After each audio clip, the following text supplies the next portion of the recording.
Bandeko nanga na lingito solo là avant que na kotsa invité nanga. Polémique il y a sur la visite ya Ronnie Jackson oyo congressman donc un député comme nous autres ayaki chef de l'état yambiye après que na Rwanda ba yambiye azonga sali ya rapport l'ambassade ya Congo qu'est-ce que j'ai dit à États-Unis balobi que ba propos na yezali ko engager yemoko. Quels sont ces propos où il est fâché, où il est 6 mois problème. Il y a Liboso, M. Ronnie va utiliser le langage que la France a utilisé pendant un temps, à travers Sarkozy et Macron. Il y a Ndengenini, Makambu ya Liboso, la remise en cause de nos frontières. C'est un discours, vous allez comprendre que à un moment donné, même le Bingangwezo Pesate, il y a mis balé, mécanisme, il y a gestion, il y a bas minéré nabiso pour que tout le monde puisse se retrouver. C'est ce qu'il a dit. Il a parlé en parlementaire et Ezana Makamu Misusu. Père Lobia que les Chinois vont exploiter, ainsi de suite. J'ai toujours dit, les partenariats avec les Chinois, ils ont malam.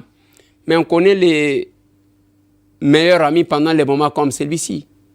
Qu'est-ce que la Chine nous apporte en ce qui concerne la guerre? Bangwe Zaka ko timbo la minéré, ko zawa minéré. Pour le moment, tant que tu as bitumba, les Chinois vont me la bisoni. Les Chinois vont soutenir bisonani. Nakacha bitumba o tozanango parce que nous avons besoin ya ba makamu. Bolo bananga te que tant mususu bazo sala non. Nda estimé ya Burundi pour soutenir la RDC azana sonité, il s'affiche. Suivez ses propos. Avant, il était prévu le dialogue entre le président Félix Tshisekedi et le président Kagame. Kagame s'est absenté. C'était à Luanda. Un autre jour, le président Tshisekedi accepte de rencontrer le M23 et le M23 s'absente. C'est le même lieu et ce sont les mêmes alliés. Moi, ça me mène à penser qu'il y a un roi faiseur de loi qui est derrière M23. Si Paul Kagame a refusé d'aller à Luanda, est-ce que vous pensez que M23 allait accepter d'y aller? C'est le commandant suprême de M23. Ce qu'il veut, c'est ce que M23 veut. Ce qu'il fait, c'est ce que M23 fait. Et Zandenge wana bozomona ba partenaire otozana bango. Aujourd'hui la Belgique a sali quelque chose il y a bien parce qu'il y a la diaspora. Voilà pourquoi je vais recevoir quelqu'un sur ce plateau qui va bien vous parler de ça. Mon épisode ba village ceux qui na bandi koloba. Okomona baloba kaza vingtaine mettez baloba kaza makamweza bele. Merci beaucoup na mama Tina na Canada où a tindi $50 pour na to sunga kabato. Le numéro, hier quelqu'un m'a posé la question sur le numéro. Si vous voulez nous contacter à Kinshasa pour une assistance, pour nous assister batu, pour nous sunga.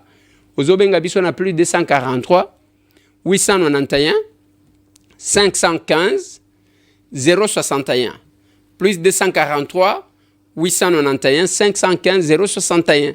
Vous allez nous contacter là-bas. Mais ba oyo bazana Belgique, ba o bazo na lobi nazo yakuna pour quelques jours. Toko kutana na Bruxelles wane ko pesa bien. Si vous n'avez pas bien suivi tant que tu as dit ko solo là nazo pesa bino numéro oyo beaucoup contacté pour que ba pesa bino programme ya place Tozali hein Tozali koyela ouais place to organiser manifestation. Allez, le numéro c'est plus 32 oui plus 32 473 33 17 98 plus 32 473 33 17 98. Vous pouvez nous contacter là-bas pour na bao ba koluka biso kuna na mboka mupaya mboka malili tokoya. Bande konanga, je vais recevoir sur ce plateau un monsieur, mais je vous informe que ba rebelle bazali ba Rwandais bazo renforcer ba troupe na bango na Walikale. Bazo salaka ba navette, ils amènent 40 personnes, 40 personnes, 40 personnes. Et puis bazali ko contourner ba position à FRDC. Bazali ko kata ndambu pona ko avancer.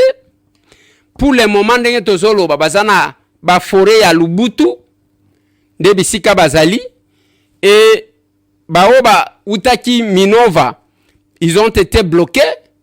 Bazaki koyana ba canon rapide. Alors, pona ba kende na kinye zire, kuna canon na bango moko ba panzi angwe pa ba forces armées na biso na ba wazalendo qui sont là-bas. Parce que balingaji ba kende pona kobimela na Calais. Voilà. Et na tongo ya lelo na nyasi bayaki ebele pona ko attaquer ba position, ils ont été asphyxiés et puis bazongi sima. Ça c'est la situation de là-bas. Ce que j'ai dit aujourd'hui, chaque Congolais a un front. Place à Kotiko Bundela. Yo ifomi tu na yo zo bundela wapi. Et puis zo bunda pona nani. Il y a les pro-rwandais qui ne se cachent plus, ils s'affichent. Bazakuna.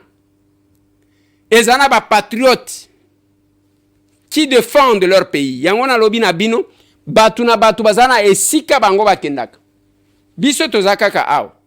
Na lobaka na bino, ne passez pas le temps à suivre les relais ya ba Rwandais. Laissez les Rwandais les suivre. O comment ndenge bakei mbangu aux États-Unis, balobi. Non mais le problème c'est la question de la RDC, réduire le pays. À un individu c'est se tromper. Yangona lobaka na bino, Goma wana bazwaka yango était dans l'opposition, biso na Kinshasa to tambola parce que là c'est le pays aussi mimabele. Tobosana Kabila. Tobosana Kabila. Je vais recevoir sur ce plateau un monsieur que vous allez découvrir, qui fait son entrée. Il va faire son entrée sur ce plateau. Voilà. Je reçois un invité sur ce plateau qui fait son entrée. Voilà. Il est là.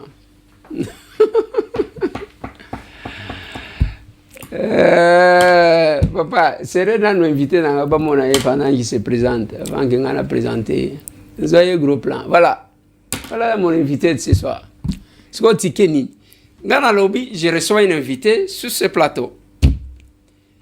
Le monsieur, bienvenue. Merci, bonjour et merci pour l'invitation en tout cas. Merci beaucoup. Il y a ceux qui ne vous connaissent pas, vous pouvez vous présenter en regardant cette caméra-là. Ah, c'est toujours difficile de se présenter. Hein. Ouais, mais il faut se présenter parce qu'on doit savoir qui est sur le plateau. Je m'appelle M. Dido Lakama.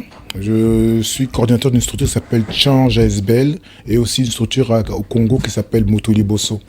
On œuvre énormément pour justement le lien entre la diaspora congolaise et les actions qu'on peut faire sur la terre de nos ancêtres, le Congo. Mais à part ça, on travaille sur le domaine de l'éducation. Et moi-même, à part ça, je suis consultant en matière de sécurité. J'ai déjà eu à fonctionner avec vous dans d'autres territoires, dans d'autres continents même.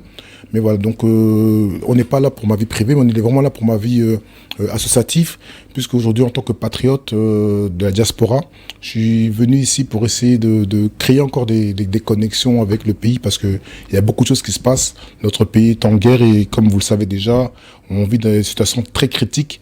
Mais la diaspora, même si on est loin, on ne peut pas rester insensible à tout ce qui se passe et on essaie vraiment, avec un maximum d'efforts, de voir qu'est-ce que nous on peut faire de loin pour essayer de changer les choses dans notre pays, notamment dans les endroits où les gens souffrent réellement. Et même si je suis à Kinshasa, j'ai l'impression que les gens ne vivent pas comme dans un pays en guerre.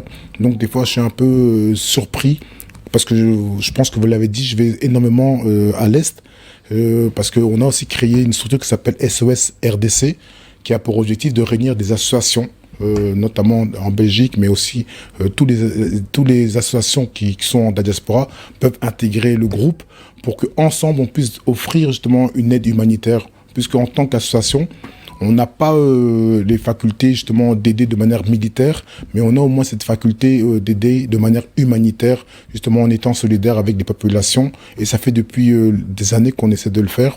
Mais en 2024, l'année passée, après les bombardements du camp de Saké, on s'est vraiment dit qu'il fallait réagir. Et à mon retour en Belgique, justement, j'ai essayé de réunir toutes les énergies de la diaspora. Et on a récolté en un mois 40 tonnes de dons qu'on a distribués au Kivu, au nord et au sud Kivu, en termes de solidarité. Parce qu'on ne peut pas être solidaire que dans les mots, ni sur les réseaux, mais il faut aller aussi sur le terrain, voir les populations et leur apporter vraiment le maximum. Et je pense qu'on n'a pas encore fait assez. Je pense que la diaspora peut faire encore beaucoup plus d'efforts. Et pour ça, ça demande justement qu'on puisse travailler dans l'unité. D'accord, ça c'est Dido, il a expliqué ce qu'il a... Vous vivez en Belgique, c'est ça? Oui, je vis en Belgique, mais je passe énormément de mon temps ici au Congo. C'est aussi ce qu'on reproche à la diaspora. Hein. Ouais. Beaucoup de la diaspora vivent en Europe, ne viennent pas souvent au Congo, suivent seulement ce qui se passe sur les réseaux et des fois on peut tomber dans les pièges de la communication. Donc depuis quelques années, j'ai décidé vraiment d'avoir un pied-à-terre ici et je passe la moitié de mon temps. Donc sur une année, je pense que 6-7 mois, je peux être au Congo pour être vraiment au cœur de l'actualité, savoir qu'est-ce qui se passe réellement. Et moi-même, je vais sur le terrain puisque voilà, j'ai des relais comme vous et je lance des informations. Quand je vais sur le terrain, quand je vais à Saké, quand je vais à Minova, quand je vais à Goma, quand je vais à Bukavu, quand je vais à Kisangani, je ramène à la diaspora les informations du terrain, mais des réelles informations et pas ce qu'on nous a dit ou ce que les gens nous manipulent pour nous tronquer. Voilà, 2-3 questions, Dido, parce qu'on n'aura pas peut-être beaucoup de temps sur ce plateau avec vous, mais 2-3 questions. Qu'est-ce qui se passe actuellement en France avec les concerts de solidarité RDC? Nous avons appris, parce que hier, au cours de mon émission d'hier, j'ai présenté un document, un communiqué de presse, qui jusque-là, les uns disent que non, c'est faux, c'est un fake. Les autres disent non, c'est vrai, la décision a été prise. Qu'est-ce qui se passe avec ces concerts-là? Ben écoutez, actuellement, à l'heure où je vous parle, la maire de la ville a demandé au préfet justement l'annulation du concert. Ça n'a pas encore été acté.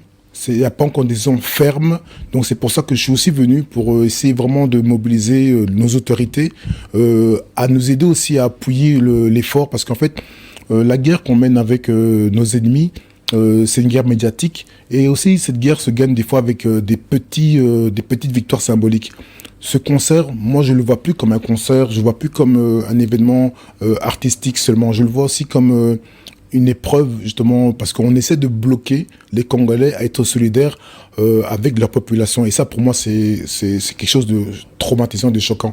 Donc, il faut savoir que les Congolais, on reprochait beaucoup aux artistes, vous vous rappelez, il y a quelques années, de ne pas justement s'impliquer dans le social et dans ce qui se passe au Congo.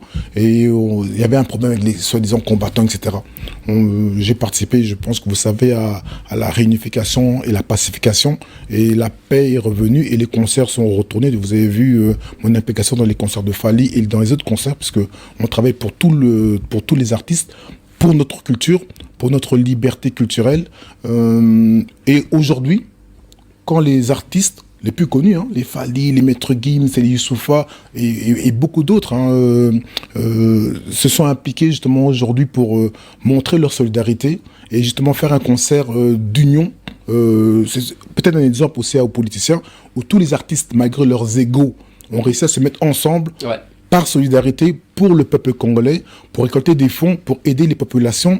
On est choqué que ça dérange la communauté Tutsi de Paris, qui a réclamé l'annulation du concert parce qu'il disait que le 7 avril, c'est leur date à eux. Donc, dans leur imaginaire, Paris doit être bloqué, rien ne peut se faire ce jour-là à part leur commémoration. Donc on sait qu'il y a une commémoration des génocides rwandais où il y a des victimes Tutsi, Hutus et d'autres, attention, et on peut comprendre que des gens veulent commémorer puisque c'est quelque chose d'historique et personne ne peut le nier, mais on ne peut pas comprendre que à cause de leur génocide, on peut bloquer une activité de solidarité humanitaire, de solidarité fraternelle, où justement les artistes et le public veulent montrer que même de loin, on est solidaire de manière concrète, puisque tous les fonds vont être reversés justement pour aider les populations. Et j'ai fait l'humanitaire l'année passée, j'ai passé 6 mois à l'Est, et je vous dis clairement, pour aider nos populations, il nous faut de l'argent, il nous faut beaucoup d'argent. Et justement, on a enfin créé une activité qui nous servait à récolter des fonds pour aider nos populations en difficulté, puisque la guerre, nous, on la vit actuellement. Donc, il ne faudrait pas qu'on nous empêche d'être solidaires. Il ne faudrait pas qu'on empêche les Congolais de pouvoir aider leurs frères, leurs sœurs, leurs mamans qui souffrent énormément dans plusieurs parties de notre pays. Est-ce que, Dido, nous pouvons considérer que les Rwandais, la diplomatie rwandaise ou la diaspora rwandaise, c'est pas les Tutsis qui vivent en France sont plus introduits que les Congolais qui sont? En tout cas, ce qu'on peut dire et ce qu'on peut déplorer, c'est que le gouvernement rwandais investit énormément à financer les associations et les structures pro-gouvernementales. Parce que je ne mélange pas tous les Rwandais, je ne mélange pas parce que beaucoup de Rwandais, Tutsis ou tous souffrent du régime de Kagame, ce président qui pour moi est un génocidaire. Mais bientôt l'histoire nous donnera la raison et la victoire, j'ai confiance en ça. Mais ils sont organisés. En tout cas, ils sont déterminés. Pour eux, l'Europe, c'est leur terrain, eux. Ils ont pris du temps à investir dans le lobbying et ils veulent pas lâcher ça. Ils savent que cette carte de victime leur permet d'avoir trop de facilités, notamment les financements qu'ils ont en Europe. C'est pour ça qu'ils ont été affaiblis quand ils ont vu que la diaspora belge, et je suis très très fier, en tout cas, je suis très fier de vous dire qu'en tout cas en Belgique, le combat est très dur, mais on a réussi à gagner pas mal de victoires. On a rompu tous les accords de diplomatie avec le Rwanda. Leur ambassade est fermée. Ils ont quitté le territoire belge. Ça, c'est une victoire. Pas plus tard que demain, aujourd'hui, on vient d'avoir une bonne nouvelle. En tout cas, à Liège, dans la grande ville de Liège, en Wallonie, les commémorations du génocide sont annulées pour des raisons justement où ils ont voulu un peu manipuler. On n'est pas contre le génocide, mais on est contre les gens qui manipulent et qui utilisent la mort des gens pour maintenant faire passer justement d'autres choses. Et c'est ça qu'on est contre. Pour ça, on est tous solidaires par rapport à toutes les victimes du monde entier. Mais à Bruxelles, devait se tenir demain justement une cérémonie justement à l'hommage des Tutsis au Parlement fédéral. Donc faut vous rendre compte à quel point ils sont très bien introduits, parce qu'ils ont réussi même à vendre au gouvernement belge à l'époque. Maintenant ils commencent à se réveiller qu'ils doivent éduquer les populations européennes belges à connaître le génocide d'après leur histoire à eux. C'est eux qui racontent l'histoire. Ils racontent l'histoire où ils sont les victimes, les Tutsis, les seules victimes de ce génocide. Pourtant, on sait qui est le commanditeur, qui est le déclencheur de ce génocide, qui a commencé. Je le citerai, M. Paul Kagame, en faisant exploser l'avion qui contenait 2 présidents en fonction, a déclenché justement l'étincelle qui a fait exploser, et on peut tous déplorer la suite. L'histoire écrite par certains veulent nous orienter vers un seul groupe de victimes, et ça on ne peut pas l'accepter. Ce génocide a eu plus d'1 million de morts et on doit le déplorer en tant qu'humaniste. Par contre, j'aimerais juste rappeler qu'on fait un combat énorme, et justement Fonaref ici au Congo est en train de faire un travail, et le 31 je vous invite à suivre les travaux qui seront faits par Fonaref pour la reconnaissance du génocide congolais. Chez nous il y a 10 millions, pas 1 million comme au Rwanda, 10 millions de morts. Jusqu'à aujourd'hui, on n'arrive pas à imposer à la communauté internationale la reconnaissance du fait qu'au Congo, il y a un vrai génocide, puisque on a découvert que cette guerre, c'est pour nos richesses qui sont sur notre terre, mais aussi pour prendre nos territoires et nos terrains. Donc ça, c'est quelque chose qu'il faut dire aussi au public, et qu'on doit prendre conscience aussi que derrière tout ça, ils poussent des populations à quitter les territoires et ils placent de nouvelles populations. Ouais. C'est ça qu'on appelle la préparation de la balkanisation. Donc pour ça, ils doivent génocider. Donc ils ont une intention claire d'exterminer la population congolaise pour envahir leurs terres et profiter de leurs richesses. Ça, c'est les réalités que bientôt on va faire découvrir au monde entier. Et petit à petit, les gens prennent conscience de ça. Et en Belgique, en tout cas, c'est clair. Les autorités belges ont pris conscience et ils ont commencé à marteler aux autres pays européens qu'il faut changer de position vis-à-vis du Rwanda. Mais on a malheureusement d'autres pays qui sont réticents pour des raisons économiques.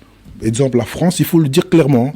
On est triste avec tous les efforts qui ont été faits par le président et par rapport à la population congolaise. On se rappelle l'année passée, je crois, c'est il y a 1 an ou 2 ans, le président français avait été reçu ici. Il a même été jusqu'à Bandal, vous voyez. Mais ce même président qui n'arrive pas à faire piller le Rwanda, qui n'arrive pas à faire que le Rwanda respecte ses accords, continue à avoir des relations avec eux. Et c'est la France qui se cache derrière des pays comme le Luxembourg et la Pologne La Pologne a des fortes relations avec le Rwanda, des relations économiques. Mais bon, voilà, pour le moment, la France utilise le Rwanda pour protéger notamment ses entreprises comme Total et d'autres, et on le déplore. Donc pour eux, l'argent passe bien sûr avant la vie. Encore, si c'est la vie des Congolais, pour eux, ça signifie pas grand-chose malheureusement. Mais c'est à nous, le peuple congolais, de prendre conscience et aujourd'hui de se prendre en main, de pas toujours attendre que les autres nous fassent justice et apprenons à nous faire justice nous-mêmes. Voilà. Dido, je reviens sur la France. La Belgique, bravo, parce que finalement, la Belgique, il y a eu deux choses. Coupure des relations diplomatiques avec les génocidaires, parce que ça nous inquiétait au vu de nos liens historiques avec la Belgique, ça nous inquiétait cette position-là. Et la Pologne, oui, la Pologne s'était clairement affichée, officiellement affichée, qu'elle devrait soutenir le Rwanda, et même quelques armes qui étaient à destination de l'Ukraine ont été détournées pour le Rwanda. Ça, ce sont des informations. Maintenant, ce qui m'étonne, c'est la France. La France, on ne comprend pas. Nous sommes le tout premier pays francophone. Et la France prend position pour la défense d'un pays qui a rejeté la francophonie et les Français pour les anglo-saxons. Et en France, Charles Onana écrit un ouvrage. C'est un procès où la manipulation est très visible. Les Congolais qui sont là veulent organiser un concert de solidarité en faveur de leur pays où il y a génocide, pas comme chez eux, parce que là c'était les Rwandais contre le Rwandais. Ici où un pays étranger vient tuer chez nous pour repeupler nos sols. Mais la France prend la décision d'annuler. C'est là que je pose la question. Ma question est celle de savoir, on peut considérer que la diaspora congolaise en France est moins introduite que la diaspora proche du régime rwandais en France pour commencer à triompher surtout jusqu'à faire annuler des manifestations. On peut le déplorer, ça c'est les constats. Maintenant, on regarde la diaspora française et on demande à la diaspora congolaise de France de manifester de manière intelligente, ne pas tomber dans le piège de la violence, parce que c'est là où ils nous attendent. Ils se prétendent toujours des victimes, et à chaque fois, c'est comme pour le Congo. Une des raisons de M. Paul Kagame, c'est de dire que pour défendre ces populations Tutsis en danger au Congo, ils viennent les sauver, ou alors justement pour aller pourchasser les anciens génocidaires qui ont je ne sais pas quelle année, qui ont combien de temps, où sont-ils? Et ces génocidaires-là, depuis combien d'années ils ont quitté le Rwanda? Ils n'ont jamais fait d'agression ou d'attaque au Rwanda, mais c'est le prétexte que M. Paul Kagame utilise encore pour essayer d'envahir notre pays. Et on déplore qu'aujourd'hui, ils sont très bien introduits parce qu'ils ont une stratégie. Et depuis longtemps, ils travaillent sur leur lobbying et sur le fait qu'ils sont des experts dans l'infiltration. On l'a vu ici au Congo, parce que pendant qu'on parle, on sait que parmi nous, il y a des Congolais qui ont fait allégeance au régime rwandais pour des intérêts économiques. Donc, il y a un travail à faire de notre côté aussi. Voilà. Et par rapport à la diaspora congolaise de France, je les connais beaucoup, parce que c'est un pays frontalier de la Belgique. Ils ont des positions claires. Vous avez vu que ce qu'ils ont réussi à faire pour le lobbying, pour retirer justement la publicité rwandaise qu'il y avait au Paris Saint-Germain. Donc les Congolais s'organisent, ok, mais on n'est pas encore assez introduit. Il faudra qu'on fasse un travail sur nous-mêmes, mais on aura aussi besoin de l'appui diplomatique et financier aussi, parce que les nerfs de la guerre, c'est aussi les finances.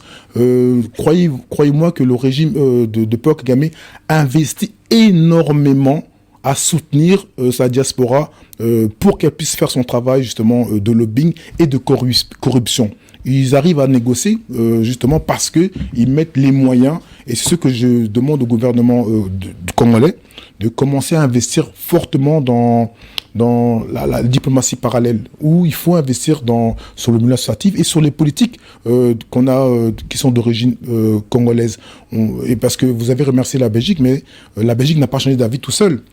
Elle a changé d'avis parce que les associations, et je félicite toutes les associations qui se mobilisent, mais aussi grâce aux politiques belges d'origine congolaise, qui ont réussi à influencer les autres politiciens qui ne sont pas d'origine congolaise. Vous pouvez en citer quelques-uns que vous connaissez. Si je peux en citer quelques-uns, mais si j'en oublie un ou deux, ça va créer des séparations. Et on sait que les Congolais, on aime trop se diviser. Donc, pour éviter les divisions, surtout dans un moment clé où tout le monde est uni, ils se reconnaîtront. On a malheureusement que 2 députés fédéraux. On a M. Pierre Compagnie et on a Mme Lydia Mouchebele, qui est la première femme qui est devenue députée fédérale.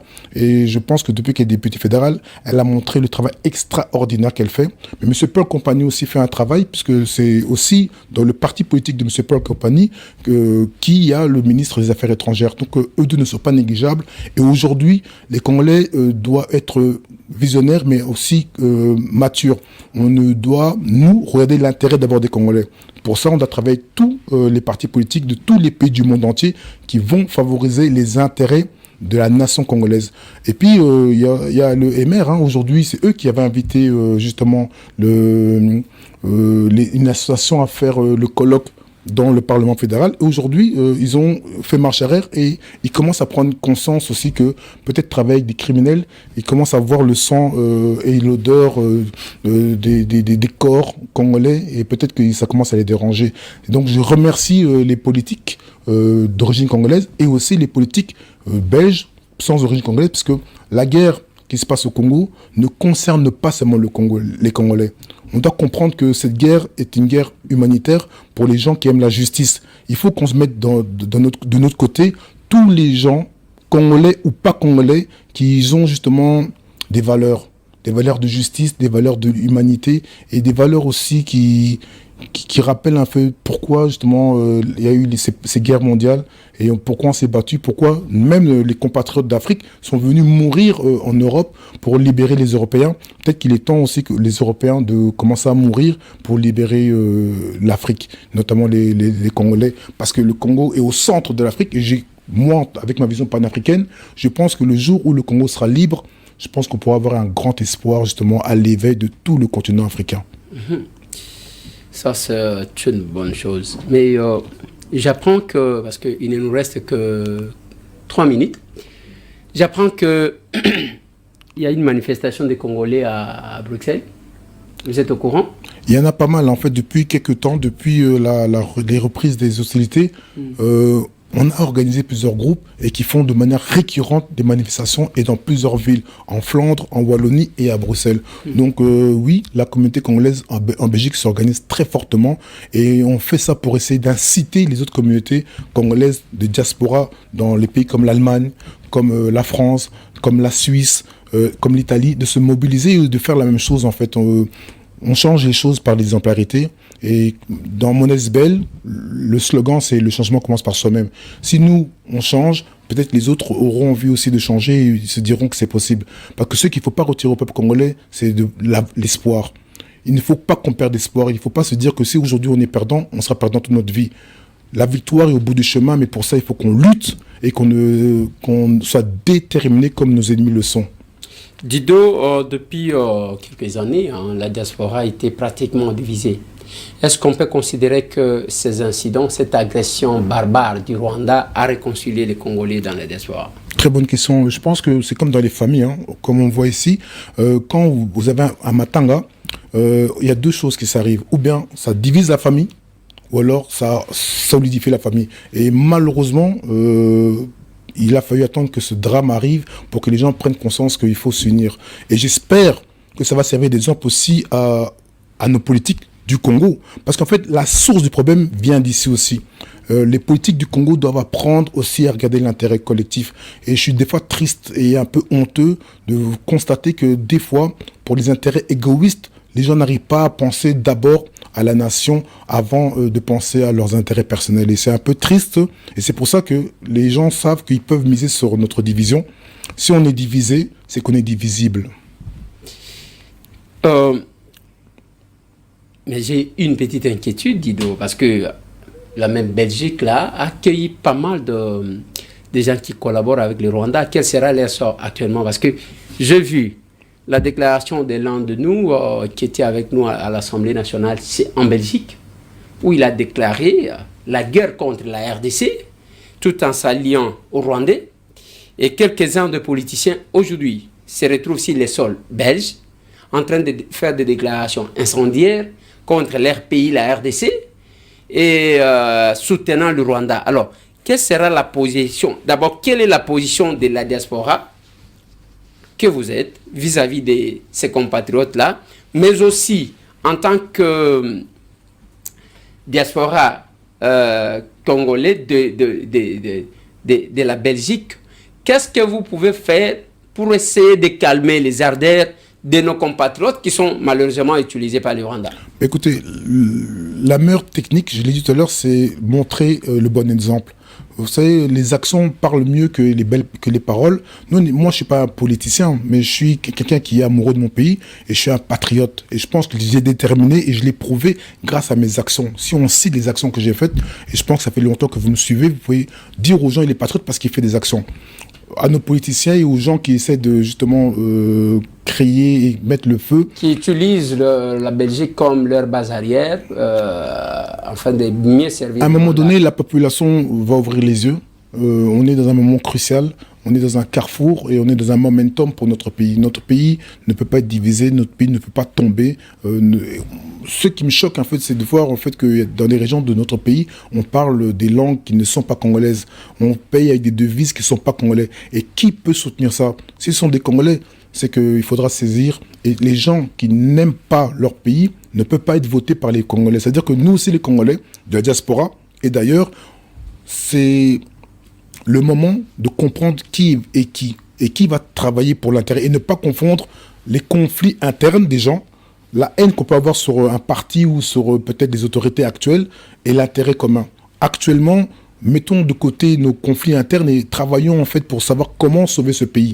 Comment ce pays ne peut pas tomber et dans les mains des pays frontaliers, mais ni dans les mains des pays impérialistes qui, eux, derrière, tirent les commandes. Vous savez, quand les pays africains se bagarrent, qui est le grand gagnant? Qui livre les armes à nos ennemis? Ce sont les mêmes qui nous livrent peut-être nos armes à nous-mêmes. Ceux qui financent nos ennemis, ce sont les mêmes qui nous financent. On a vu l'exemple du Qatar, mais le Qatar a pris position parce qu'il finance autant le Rwanda, et peut-être plus, qu'il finance le Congo. Donc soyons aussi conscients, ne soyons plus dans l'immaturité, dans les émotions. Comprenons les enjeux internationaux et la géopolitique. Donc comprenons que il n'y a que les Congolais qui doivent prendre la maturité et on doit avoir le courage de voter pour des gens qui ont d'abord l'intérêt national avant des intérêts égoïstes et personnels. Et puis, si jamais les peuples congolais n'arrivent pas à prendre des décisions clés, à mettre des leaders qui aiment la population avant, elle subira les conséquences et pourra juste, encore une fois, pleurer et subir les conséquences des mauvais choix. Merci Dido. Un grand merci à vous. On va se voir prochainement. À tout de suite. C'est un